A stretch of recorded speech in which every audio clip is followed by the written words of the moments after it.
Naibalik na ang supply ng kuryente sa ilang lugar sa Iloilo. Pero pasulpot-sulpot pa rin ang brownout sa ilang barangay. Ito ang pasakit na sa mga residente na ikinainit ng ulo ng mismong mayor ng Iloilo City. Nasa frontline ang balita niyan, si Marian Enriquez. Pero sa subong hasta lang tayo alas 3 ha. Sandamakmak na cellphone at sala sa labat ng mga kable. Ganyan ang eksena sa mga kubo na ito sa tabing dagat sa barangay Kalaparan, Iloilo City. Dahil sa power outage sa lungsod, sa solar power kumakapit ang mga residente. Gaya ni Nonoy na nagpalibre ng charging ng gadget sa kanyang mga kapitbahay.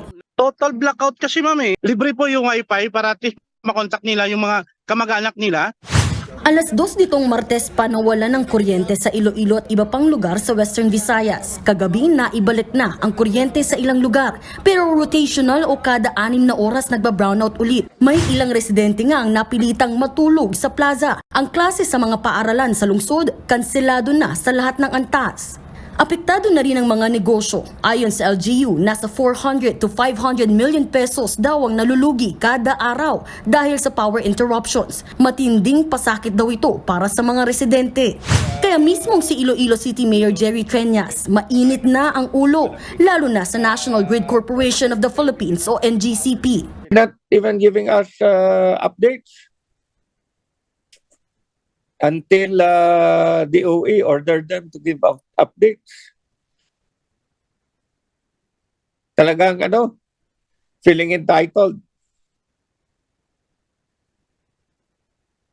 Your message to NGCP, sir. You're allowed to.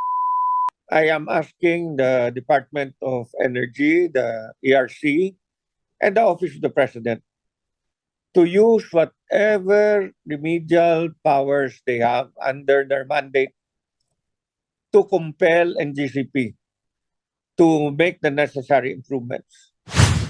Ayon naman sa NGCP, patuloy naman daw ang ginagawa nilang investigasyon at pagsisikap para maibalik ang supply ng kuryente. Nakikipag-ugnayan na rin daw sila sa Department of Energy at Energy Regulatory Commission. Pero nakasalalay pa rin daw ito sa pagbabalik operasyon ng 2 pumalyang planta, pati ng isa pang planta na naka-maintenance shutdown. Inaantay talaga namin yung report ng mga power plants, especially the biggest one of the 3 that went on unplanned or emergency shutdown.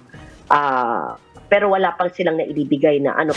Nakatakda namang maghain ng resolusyon ng ilang senador para imbestigahan at mapanagot ang mga nasa likod ng power outage sa Panay Island. Anila, dapat paspasan ang investigasyon, lalo't ang Iloilo City at Panay Island pa naman ang economic drivers ng Visayas. Nakahanda naman daw ang NGCP sa investigasyon ng Senado. Nagbabalita mula sa Frontline, Marian Enriquez, News 5. Mga kapatid, Lucy Cruz Valdez po, maging maalam at may pakialam sa mga napapanahong balita sa bansa. Tumutok at mag-subscribe sa News 5 social media pages.